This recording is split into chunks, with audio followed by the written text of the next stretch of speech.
When we started reforming in Georgia, Georgia was actually a very close to failed state. We had a very slow growth. We had a very high debt. Georgia had gone to Paris Club to restructure its debts.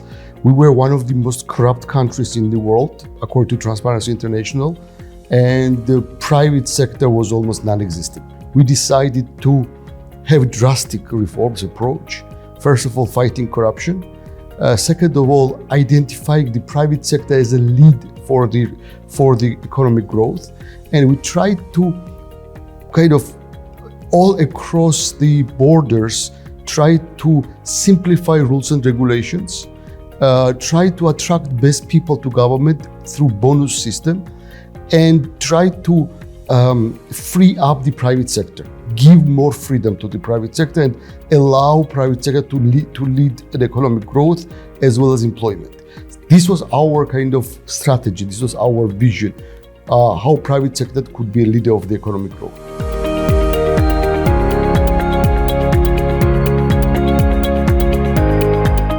Every government has fear of change, and inside of the government, it's everywhere like that. Inside of the government, there is a risk-averse environment. People who are not risk-averse, they go to private sector. They are entrepreneurs. People who go to government, who are bureaucrats, they mostly are risk-averse. So mostly the biggest resistance for reforms comes from within the government. I think very bold decision-making is must if we want to turn stagnation into growth. And not being afraid to reform. And what is more importantly, not being afraid to reform the reform, because you cannot have perfect reform from the very first stage.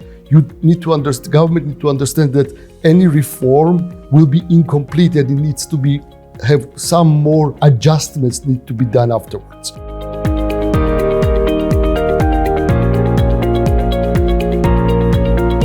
Okay, difficult question.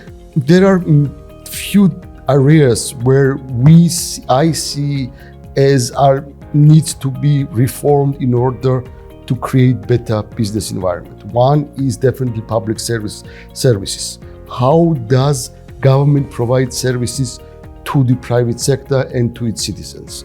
We had several formulas for that. For example, silence is consent. If private sector asks for a license and within 20 days doesn't get an answer from the government, it's automatically yes. For example, we had this approach of one government principle, which means that government cannot request private sector to go to different agencies. If government wants to get information from different agencies, it has to get it on its own without private sector running around and getting all the different permits and licenses and stamps. One window approach, digitalization of public services. All these are really important reforms that can be done and should be done in a very short period of time. Tax code, simplification of the tax code, simplification of rules and regulations regarding permits. All these areas are important if we want to see foreign direct investment coming to Macedonia.